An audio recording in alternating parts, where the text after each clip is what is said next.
श्री महाप्रज्ञ गुरवे नमः।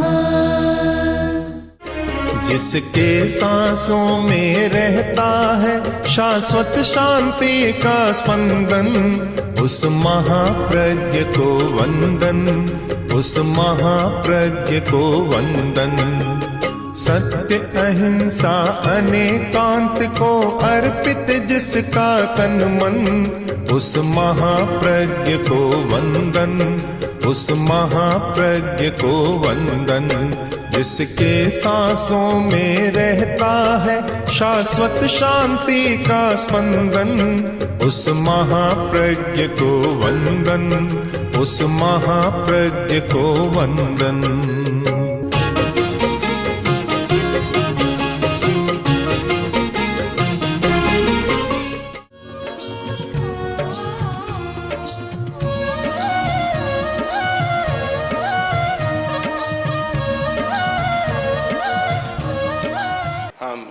धर्म की चर्चा कर रहे हैं। धर्म को ठीक समझना भी जरूरी है। ठीक समझकर किया जाए तो बहुत लाभ उठाया जा सकता है, और ठीक समझकर न किया जाए तो जितना लाभ उठाना चाहिए उतना लाभ नहीं उठाया जा सकता। उत्तराधीन सूत्र का एक वाक्य बड़ा महत्वपूर्ण है, उस पर हमारा ध्यान रहे कि तेन आराहिया दुवे लोये। जो व्यक्ति धर्म की आराधना करता है वह वर्तमान लोक और भावी लोक, जहाँ अगला जन्म लेना है, दोनों की आराधना कर लेता है। बहुत महत्वपूर्ण सूत्र है, इस पर विचार करें। धार्मिक लोग प्राय ये सोचते हैं कि मेरा अगला जन्म सुधर जाए। 2-4 दिन पहले डड़ीबा के कुछ भाई आए, युवक थे, श्रद्धालु लगे। एक बोला कि गुरुजी हमें ऐसा कोई रास्ता बताओ जिससे प्रभु सुधर जाए, अगला जन्म सुधर जाए। मन में आया, अच्छा चिंतन है, अगला जन्म सुधर जाए, पर जिसका वर्तमान जन्म नहीं सुधरता तो अगला जन्म कभी नहीं सुधरेगा। अगला जन्म उसी का सुधरेगा जिसका वर्तमान जन्म सुधर जाए। दोनों जन्म की चिंता एक साथ है, अलग अलग नहीं कर सकते। कभी अगला तो सुधर जाए, वर्तमान का बिगड़ा रहे, यह कभी संभव नहीं है। अगर वर्तमान का सुधरेगा तो अगला भी सुधर जाएगा, और वर्तमान का नहीं सुधरेगा तो निश्चित मान लो कि अगला भी नहीं सुधरेगा। मृत्यु के समय मरने से लगभग 50 मिनट पहले अगले जन्म का आभास हो जाता है, और वे लोग बताते हैं हमें यह दिखाई दे रहा है, अच्छे दृश्य दिखाई देने लग जाते हैं, और जिनकी अच्छी गति नहीं होने वाली है उनको भयानक दृश्य भी दिखने लग जाती है। हम कसौटी कर सकते हैं कि व्यक्ति कहाँ जाने वाला है, अगला जन्म कैसा होने वाला है। अगर अगला जन्म अच्छा होने वाला है, अच्छे दृश्य दिखाई देने लग जाएंगे। महापुरुष का दर्शन, देव दर्शन, अच्छे दृश्य, उनका दर्शन सब हो जाएगा। और अगर मरने के बाद किसी को नीची गति में जाना है, भयानक दृश्य दिखाई देने लग जाए। दोनों जन्म जुड़े हुए हैं, वर्तमान का जन्म और अगला जन्म जुड़े हुए हैं। हम समीक्षा नहीं करते, हमारे जन्मों की श्रृंखला ऐसी है, पता नहीं लगता कि कौन व्यक्ति कहाँ था, किसके साथ संबंध था, कितने संबंध थे, कितने जन्म हम किसके साथ रहे, कोई पता नहीं लगता। समीक्षा करें तब पता लगता है कहाँ कहाँ संबंध जोड़े हैं, कहाँ कहाँ क्या हुआ है। जहाँ मैत्री की अनुप्रेक्षा में एक बात कही जाती है कि तुम किसी को शत्रु मत मानो। कारण कि जिसको आज तुम शत्रु मानते हो, पता नहीं कभी वह तुम्हारी माँ रही है, कभी तुम्हारा बाप रहा है, कभी तुम्हारा भाई रहा है, कभी तुम्हारी पत्नी रही है। इस अनंत चक्र में, संसार के चक्र में इतने तुमने जन्म मरण कर लिए और इतने संबंध जोड़ लिए कि कौन व्यक्ति ऐसा है जिसके साथ तुमने कभी संबंध स्थापित नहीं किया? ऐसा कौन मिलेगा? तो फिर तुम वर्तमान में उसको शत्रु कैसे मानते हो, दुश्मन कैसे मानते हो? जो कभी परम प्रिय था, जिसके बिना तुम रह नहीं सकते, आज तुम उसको दुश्मन मान रहे हो। हमारे सामने बहुत घटनाएं आती है प्रेक्षा ध्यान में। कभी कभी पूर्व जन्म के प्रयोग कराए जाते, 100% ठीक निकलता है यह तो मैं नहीं कह सकता, पर हाँ कुछ अनुमान हो सकता है। एक व्यक्ति बहुत गुस्सेल था, बहुत बोलता था, उसको प्रयोग कराया गया। तो प्रयोग के बाद उसने कहा, मैं अपना पूर्व जन्म देख रहा हूं और मुझे दिखाई दे रहा है कि मैं पूर्व जन्म में कुत्ता था। बात बहुत संगत हो गई। जो आदमी ज्यादा बोलता है उसके लिए कहा जाता है कि कुत्ते की खोपड़ी है, थकता ही नहीं, भौंकता रहता है, कुत्ता बोलता रहता है। और गुस्सा भी कुत्ते में बहुत ज्यादा होता है। कुत्ता क्रोध के लिए तो उदाहरण बनता है, हर समय गुस्से में रहता है। तो एक संगति बैठ गई कि वर्तमान जीवन में जो चिन्ह दिखाई दे रहे हैं वे पूर्व जन्म से लेकर आया है कि बहुत ज्यादा बोलना, बहुत जल्दी आवेश में आना, आवेश में रहना, आदि आदि बातें। हम अपने पूर्व जन्म को समझने का भी प्रयत्न करें। हमारे पास कुछ ऐसी कसौटियां हैं जिनके द्वारा हम समझ सकते हैं कि मैं पूर्व जन्म में क्या था, और भावी जन्म का भी आभास हो सकता है अपने आचरण के आधार पर। व्यक्ति का जैसा आचरण है अपने आप आभास हो जाएगा। उत्तराध्ययन सूत्र में लेश्या का एक प्रकरण है, उसमें एक सुंदर आभास मिलता है कि कौन व्यक्ति किस लेश्या से आया है और कौन व्यक्ति किस लेश्या वाली गति में जाने वाला है। लक्षण मिला लो, सारे लक्षण बतलाए हैं कि ये लक्षण है लेश्या के। उन लक्षणों के आधार पर गति का निर्णय भी किया जा सकता है। एक बहुत बड़ा ये पूर्व जन्म का, पुनर्जन्म का विज्ञान है। हमें धार्मिक लोगों को समझना है, केवल वर्तमान जीवन को नहीं देखना है, आगे को भी देखना है। एक व्यक्ति के प्रति आकर्षण है। आकर्षण भी स्वार्थवश नहीं, अहेतुक आकर्षण, कोई स्वार्थ नहीं चल रहा है, फिर भी आकर्षण है। एक दिन दो दिन नहीं, लंबे समय तक निरंतर लगातार वह चल रहा है। क्यों है? कारण कि कोई पूर्व जन्म का एक संस्कार है। आदमी संस्कार का पुतला है और संस्कार लेकर जन्मता है और संस्कार के साथ जीता है। तो हमें अतीत को भी पढ़ना है, और पढ़ने की विद्या भारत में विकसित हुई थी। अतीत की विद्या, यहाँ एक शब्द चलता है त्रैविध्यम। त्रैविध्यम हमने बहुत पहले जब मैं छोटा था तब भी पढ़ा, कई ग्रंथ है त्रैविध्यम। नहीं समझा त्रैविध्य क्या है? त्रैविध्य। फिर जब आगे पता चला त्रैविध्य यानी 3 विद्याओं का अध्ययन। अब उसमें दूसरी होती है, मैंने उसको 3 विद्या को दूसरे रूप में परिभाषित किया है। 3 विद्या त्रैविध्य यानी एक अतीत के जन्म की विद्या, एक वर्तमान जीवन की विद्या और एक भावी जन्म की विद्या। इन तीनों विद्याओं को जानने वाला त्रैविध्य हो जाता है, जिसका प्रयोग आचरण सूत्र में भी आता है और बौद्ध साहित्य में बहुत प्रयोग हुआ है इसका, त्रैविध्य का। तो 3 विद्याओं को हमें जानना चाहिए। धार्मिक आदमी को जानना चाहिए। यानी आप लोग आजीविका के लिए कितना जानते हैं, कितना जानते हैं? हमें तो आश्चर्य होता है, इतना जानते हैं कितने कानून जानते हैं। जो व्यक्ति खाता खूटा का काम करता है कितना जानता होगा, कितना दिमाग लड़ाता होगा कि कैसे काले को धोला करना है, धोले को काला, क्या क्या करना है, कितना जानता होगा और कितना दिमाग लगाना होता है। तो जब आजीविका के लिए इतना जानता है तो एक धार्मिक आदमी को अपने जीवन के लिए भी थोड़ा सा जानना जरूरी है।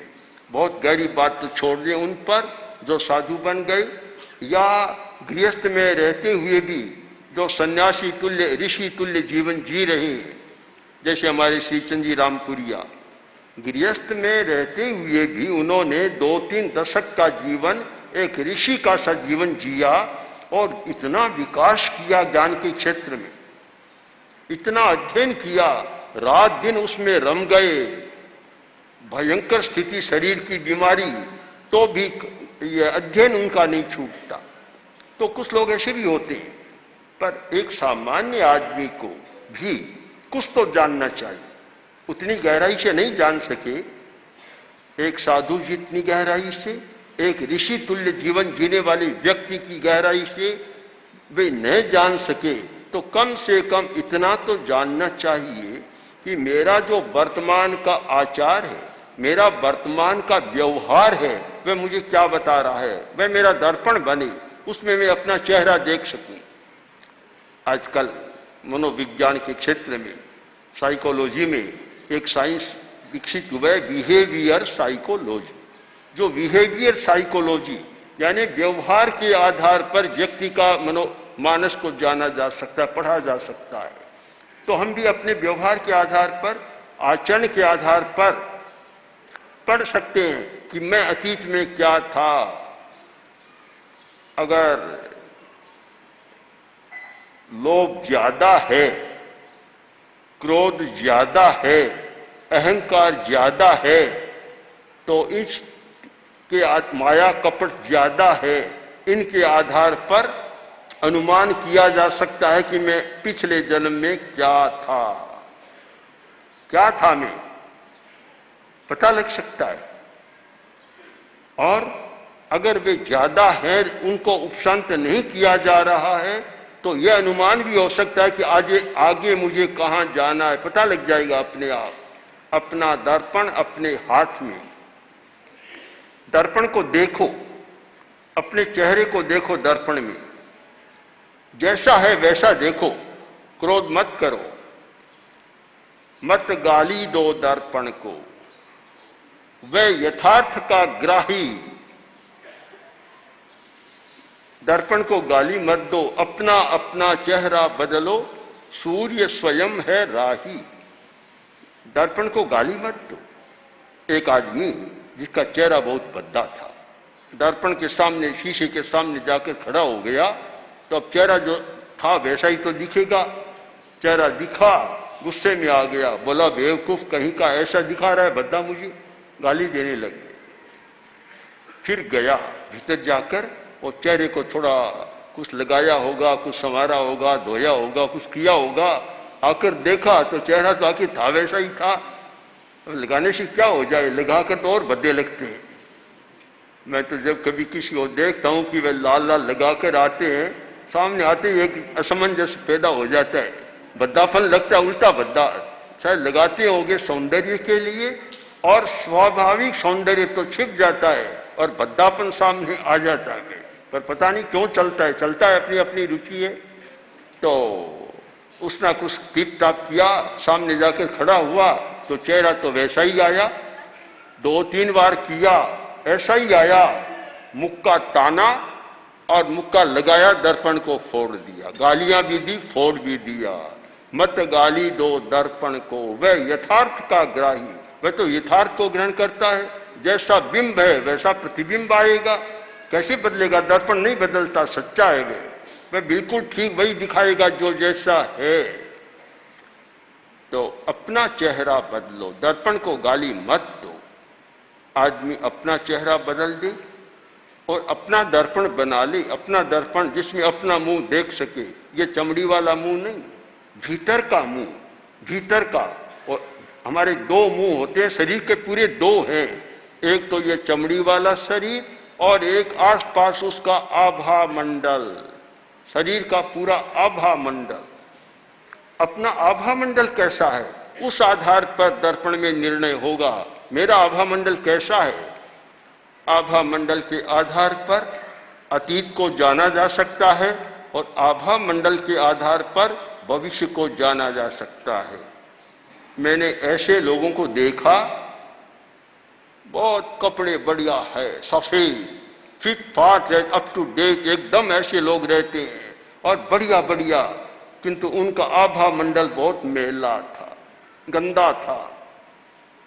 और ऐसे लोगों को देखा जिनके साधारण कपड़े, मेले कपड़े, कोई दम नहीं, उनका आभा मंडल का फोटो लिया, इतना पवित्र था कि देखते ही चित्त राजी हो जाए। ये हमारे दो शरीर, एक ये चमड़ी का हार्ड मांस का शरीर और एक हमारा आभा मंडलीय शरीर, जिसको हम जैन आगम की भाषा में कह सकते हैं तेजस शरीर। तेजस शरीर हमारा स्थूल शरीर है, औदारिक शरीर, और सूक्ष्म शरीर है हमारा तेजस शरीर। वह जिसका पवित्र होता है वह हमारा दर्पण बनता है और उसके आधार पर हम बहुत सारी नई बातें जान सकते हैं, तेजस शरीर के आधार पर। तो हम तेजस शरीर को यानी अपने भीतर के शरीर को पहचानने का प्रयत्न करें, देखें। आप देख सकते हैं, अगर आप एकाग्रता में, गहरी एकाग्रता में चले जाएं तो आपको अपना दूसरा शरीर सामने दिखाई देने लग जाएगा, सूक्ष्म शरीर दिखाई देने लग जाएगा। ऐसी घटनाएं कभी कभी सामने आ जाती है। एक डॉक्टर ने अपना अनुभव लिखा कि मैं ऑपरेशन कर रहा था, ऑपरेशन, उस समय एक विचित्र बात हुई कि ऑपरेशन में एक भूल हो गई, भूल कि कोई औजार भीतर रह गया। ये भूल होती है, डॉक्टर में कभी कभी रह जाते हैं, कभी कैंची रह जाती है, कभी और कोई रह जाता है, भूल हो गई। तो जो रोगी था वह रोगी बोला, डॉक्टर तुम गलती कर रहे हो, पेट में औजार रह गया। मुझे आश्चर्य हुआ कि एनेस्थेसिया में था वह, तो एनेस्थेसिया का प्रयोग, सूंघनी सूंघाई गई, मूर्छा में था, कैसे हुआ। किंतु उसका जो शरीर था वह तो वहां था, उसका सूक्ष्म शरीर वह ऊपर था और वह बोल रहा था कि डॉक्टर तुम गलती कर रहे हो। फिर मैंने ध्यान दिया और औजार को निकाला। हमारा सूक्ष्म शरीर, हमने बहुत स्थूल दृष्टि से अपने जीवन को समझने का प्रयत्न किया है, जीवन को गहराई से समझने का प्रयत्न नहीं किया। कितने रहस्य हैं, कितने रहस्य आपको पता चले अगर आप जीवन की पोथी को पढ़ें। एक पुस्तक है प्रेक्षाध्यान ध्यान की जीवन की पोथी, जिसका अभी अभी बहुत सुंदर अंग्रेजी अनुवाद आया, ट्रूथ ऑफ लाइफ। तो पढ़िए तो आपको पता चले कि हमारे भीतर में कितने रहस्य हैं और कितने आश्चर्यजनक काम कर सकते हैं। धार्मिक होना बहुत सरल मान लिया, सरल मान लिया, धार्मिक का मान लिया कि महाराज के जाओ, वंदना करो और सिर चरणों में लगा दो, कृतार्थता का अनुभव करो, ऐसा हो गया। मुझे तो लगता है कि कभी कभी ये आता है कि चरण स्पर्श तो बिल्कुल बंद कर देना चाहिए। कई बार सोचा, पर लोगों की एक धारणा गहरी बन गई, यानी धर्म की धारणा को बदलना है, केवल बाह्याचार में नहीं, केवल आए, चरण स्पर्श किया, वंदना की, ये तो एक प्रारंभिक बात है, भक्ति का प्रयोग मान लो। आखिर तो जीवन को समझने का प्रयत्न, अपने जीवन को समझना है और इस वाक्य को याद रखना है। बड़ा महत्वपूर्ण वाक्य मैं मानता हूं, छोटा सा वाक्य है, तेण आराहिया डूबे लोये, तेण आराहिया डूबे लोये, तेन 2 अक्षर, आराहिया 4, 6 हो गए, डूबे 8 है, लोये 10 अक्षर का है। यानी उस धार्मिक ने दोनों जन्म की आराधना कर ली, वर्तमान जन्म को भी सुधार लिया और अगले जन्म को भी सुधार लिया। यह हमारी दृष्टि बननी चाहिए, यह हमारा दर्शन बनना चाहिए। और यह हमारा चिंतन होना चाहिए कि मेरा वर्तमान जीवन सुधर रहा है या नहीं सुधर रहा है। गुरुदेव ने जब अणुव्रत की बात कही, क्यों कही, अणुव्रत आंदोलन का प्रवर्तन क्यों किया, आप गहराई से इसे समझने का प्रयत्न करें तो यही था कि धार्मिक लोग कहते हैं मेरा परलोक सुधर जाए, परलोक सुधर जाए। इस पर लंबी बहस चली तो गुरुदेव ने कहा कि अगर तुम्हारा वर्तमान का जीवन अच्छा नहीं है, प्रामाणिक नहीं, नैतिक नहीं, ईमानदार नहीं, सच्चाई का नहीं, तो अगला जन्म कैसे अच्छा हो जाएगा। इसलिए तुम सबसे पहले और ज्यादा धर्म न कर सको तो कम से कम अणुव्रत की आचार संहिता का पालन करो, ईमानदारी, नैतिकता, सच्चाई का पालन करो, निश्चित तुम्हारा अगला जन्म सुधर जाएगा। इस बात को भी पकड़ा नहीं जा सका, लोगों ने पकड़ा नहीं। और मैं तो मानता हूं कि शायद सामायिक करना, उपवास करना, अठाई करना, एक मासिक तप करना कठिन तो है, पर वह सरल है। नैतिकता का जीवन जीना उससे भी बहुत ज्यादा कठिन है, बहुत ज्यादा कठिन है, अति कठिन है। और लोग सीधी बात को पकड़ना चाहते हैं, कठिन बात को पकड़ना पसंद नहीं करते। पगडंडी पर चलना चाहते हैं, राजपथ को भी छोड़ देते हैं कि 1 मील का चक्कर चल, ये 2 किलोमीटर का चक्कर चल जाएगा, भले ही चक्कर ज्यादा ही पड़ जाए। हमारे कुछ मुनि हैं जो पगडंडी में बहुत खोजते रहते थे। अब तो सड़कें हो गई, पगडंडियां समाप्त हो गई, पहले बहुत खोजते। पर बंधुओं, कठिन मार्ग को चुने बिना, कठिन मार्ग पर चले बिना आखिर गति नहीं हो सकती। इसलिए हम विचार करें, 2 जन्म की बात सोचें, और स्थानांक सूत्र में तो और आगे की बात बता दी कि 2 की नहीं 3 जन्म की बात सोचें। धर्म के द्वारा 3 जन्मों को सुधारा जा सकता है। 3 जन्म की बात सोचें। सबसे पहले वर्तमान जन्म को सुधारें, फिर आपको चिंता नहीं, अगला दूसरा जन्म अपने आप सुधरेगा। और तीसरा जन्म यानी दूसरा जन्म, मान लो आप देवता होंगे और कहीं जाएंगे, और तीसरा जन्म में भी आपके अच्छे स्थान में जन्म होगा। तीनों जन्म का सुधार। इसलिए धर्म के मर्म को समझकर हम धर्म की आराधना करें, जिससे वर्तमान जीवन में आनंद, शांति, सुख से जिए। रोते रोते नहीं जिए, दुख की गाथा गाते गाते नहीं जिए, बिलपते कलपते नहीं जिए, आनंद के साथ जीवन को जिए। जीना उतना बड़े आनंद के साथ, न कभी आंखों में आंसू आए, न कभी दुखड़ा गाए, न कोई गीत गाए, न और कुछ करे। यह माने कि देखो मनुष्य का जन्म मिला, कितने आनंद के साथ धार्मिक जीवन हम जी रहे हैं। तो आनंद से जिए, अगला जन्म भी आपका आनंदमय होगा और सब अच्छा होगा। इसलिए धार्मिक आदमी को ये 2 बातें याद जरूर रखनी है। एक पहली बात कि वर्तमान जीवन अच्छा होगा तो अगला जन्म अच्छा अपने आप होगा, कि उसके लिए चिंता करने की मुझे जरूरत नहीं है। दूसरी बात जी, मैं जन्मों को तोड़कर न देखूं, अतीत का जन्म, वर्तमान का जन्म और भविष्य का जन्म, तीनों को एक साथ पढ़ने का प्रयत्न करूं तो मेरा व्यवहार अच्छा हो जाएगा। इस संदर्भ में वह गाथा बड़ी काम की हो जाती है। धम्मो मंगल मुक्तित्थम अहिंसा संयमो तवो देवावितंग नमन संति जस धम्मे शयामणो। जिसका मन धर्म में रहे तो उसे देवता भी नमस्कार करते हैं।